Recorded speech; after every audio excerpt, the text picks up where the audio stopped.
বারান্দায় চলে আসছি।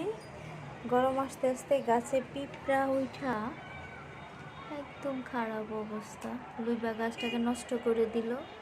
তারপর আলহামদুলিল্লাহ ফুল আসছে। এই যে ছোট ছোট লুইবা আসতেছে, কতগুলা পারলাম একটু আগে, ওইটাই দেখাবো চলেন। কিন্তু দেখেন পাতাগুলো সব ঝরে গেছে, গাছটা নষ্ট হয়ে গেছে। বাট আলহামদুলিল্লাহ এখনও এই যে লিটল লিটল ছোট ছোট লুইবা এখনো আছেন।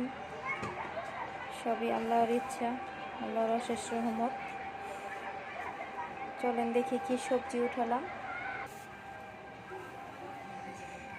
এই যে লুইবা দুইটা গাছ থেকে পারছি, সাইজগুলো দেখেন কি হেলদি হেলদি, মাশাল্লাহ আলহামদুলিল্লাহ। কয়েকটা ছোটোই পায়রা ফলাইলাম, এই যে ছোটো ছোটো,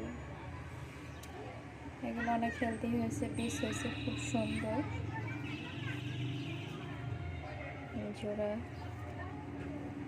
এই যে হলুদ, এইটা একটু বেশি, একটু অন্য কালার হয়ে গেছে, তারপরও পেরে ফেললাম। এত বীজ করব না, কারণ আমার কাছে লুইবার বীজ আছে, আমার মা দিছে, তবে জাতটা অনেক ভালো মাশাল্লাহ। যে লুইবা আর টমেটো কি জানি হইলো, গাছটা মরে গেল, এর জন্য কাঁচাই কেটে ফেললাম। কিছুই করার নাই, কাঁচা বাজি করে খাবো কালকে। আজকে বিকেলে এই যে এতগুলা টমেটো রেখে গাছটা একদম নষ্ট হয়ে, যে মায়া লাগে কি অবস্থা। প্রত্যেকটা জিনিসের প্রতি আসলে যেটার উপরে ফোকাস করে মায়া সৃষ্টি হয়ে যায়। এটা পশু পাখি হোক, গাছপালা হোক, প্রত্যেকটা জিনিসের উপরে আসলে মায়া, অদ্ভুত একটা মায়া জড়ায় যাইতে হয়। ওকে, আল্লাহ হাফেজ।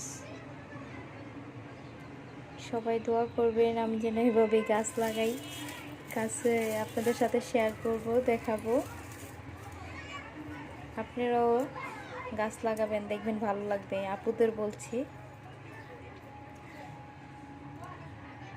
যারা সবজি পছন্দ করেন, লাইক করেন, অনেকে ফুল পছন্দ করে, কেউ ক্যাকটাস পছন্দ করে,